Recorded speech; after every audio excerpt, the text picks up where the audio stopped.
Bismillahirrahmanirrahim. Assalamualaikum warahmatullahi wabarakatuh. Para peserta didik baru SMA Aksara Bajeng, bagaimana kabar kalian? Semoga semua sehat walafiat dan dirahmati oleh Allah Subhanahu wa Ta'ala. Pada kesempatan kali ini, saya Ibu Risma Pita Musyawarah, guru mata pelajaran matematika, akan menyampaikan materi MPLS tentang pendidikan. Apa itu keluarga?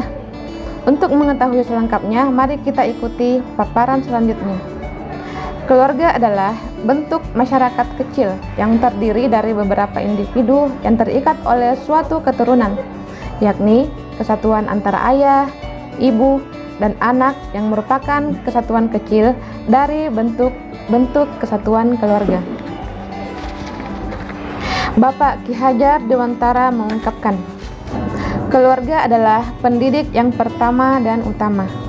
Mengapa seperti itu? Karena waktu yang tercurah dalam 24 jam itu presentasinya paling banyak adalah keluarga. Beliau juga membagi ke dalam sentra pendidikan, yaitu yang pertama, alam keluarga. Mengapa alam keluarga diletakkan pada nomor pertama?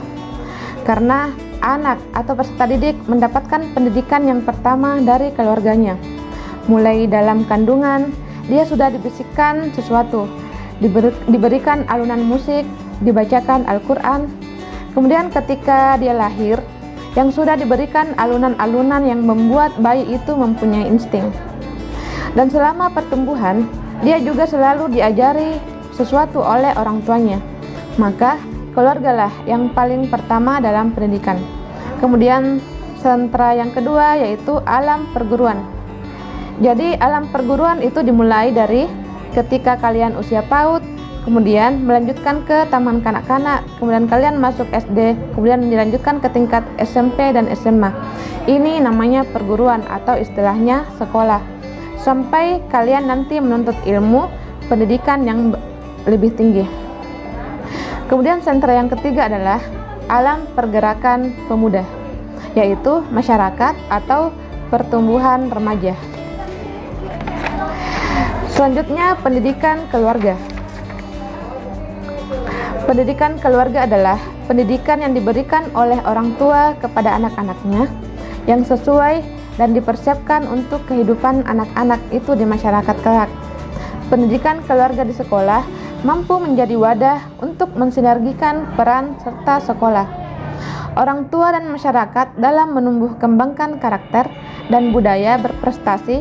Peserta didik dianggap sebagai program yang paling cocok dalam membangun 3 pilar kemitraan, yaitu sekolah, orang tua, dan masyarakat. Kemudian ketika peserta didik masuk pendidikan yang lebih tinggi, maka pelibatan keluarga dalam proses pembelajaran di sekolah. Pelibatan tersebut antara lain, yang pertama, meningkatkan kehadiran peserta didik di satuan pendidikan. Kalian belajar, kalian sebagai siswa, maka ketika pada jam pelajaran, maka kalian harus mengisi kehadiran. Nah, sekarang karena kita belajar online, maka kalian juga harus mengikuti daftar hadir atau mengisi daftar hadir. Wali kelas akan membimbing kalian. Kemudian yang kedua, meningkatkan kebiasaan belajar anak dan meningkatkan prestasi akademik anak. Kalau semula di SD belajarnya kurang tepat waktu, naik SMP dan SMA waktunya ditambah. Waktunya belajar juga lebih fokus. Meningkatkan komunikasi antara orang tua dan anak. Di antara orang tua dan anak harus selalu komunikasi, bukan jalan sendiri. Jadi ada peningkatan komunikasi, apa maunya orang tua dan apa maunya anak. Kemudian mengurangi perilaku disruptif atau mengganggu teman. Jadi semakin dewasa kalian dilarang untuk mengganggu teman. Bukan berarti kecil dibolehkan, tidak, tetapi dibiasakan anak untuk berteman, bukan untuk diganggu. Kemudian selanjutnya, sikap dan perilaku lebih positif. Jadi ketika kalian belajar, otomatis perilaku kalian semakin membaik, semakin positif. Kemudian selanjutnya meningkatkan keinginan anak untuk melanjutkan satuan pendidikan yang lebih tinggi.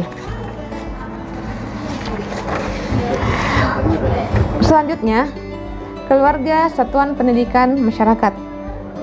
Bisa digambarkan sebagai berikut. Ini bentuk segitiga yang pusatnya adalah peserta didik. Di antaranya ada keluarga, masyarakat, dan satuan pendidikan.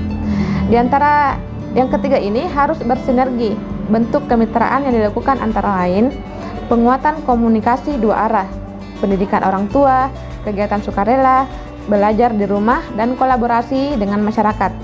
Tentu kelibatan orang tua dalam pendidikan keluarga, seperti mengikuti pertemuan dengan wali kelas, mengikuti kelas orang tua, hadir sebagai narasumber dalam kelas inspirasi, serta membantu belajar peserta didik di rumah.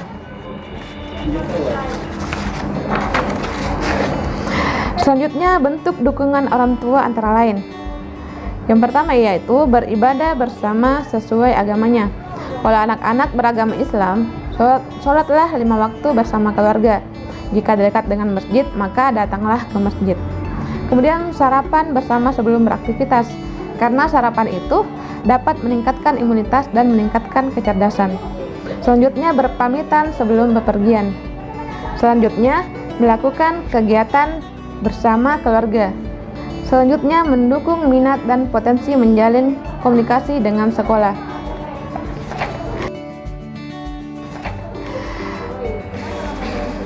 Maka kesimpulannya yaitu keluarga adalah intan permata yang tidak ternilai harganya. Melalui suatu keluarga yang hebat, seseorang akan ditempa berbagai pembelajaran hidup yang hebat pula. Banyak orang sukses berawal dari modal didikan keluarga yang baik. Tak sedikit pula orang-orang berhasil menjulangkan karirnya melalui keluarga yang harmonis. Adab atau tata krama kepada setiap keluarga inilah yang perlu diutamakan ketika seseorang ingin memperbaiki hubungan antara anggota keluarga, karena dengan saling menghormati, saling memaafkan dengan yang salah, saling mengingatkan dengan yang hilaf, maka keluarga akan tangguh dan penuh keharmonisan. Sekarang kalian semua termasuk sebagai keluarga besar SMA Aksara Bajeng. Maka sikap dan tata krama yang baik inilah yang harus kita terapkan agar kekeluargaan kita di sekolah khususnya menjadi akrab dan penuh keharmonisan. Selamat datang siswa baru tahun ajaran 2020-2021. Semoga kalian semua tetap kompak dan penuh kesadaran menerapkan tata krama pada keluarga besar SMA Aksara Bajeng. Sekian, Assalamualaikum warahmatullahi wabarakatuh.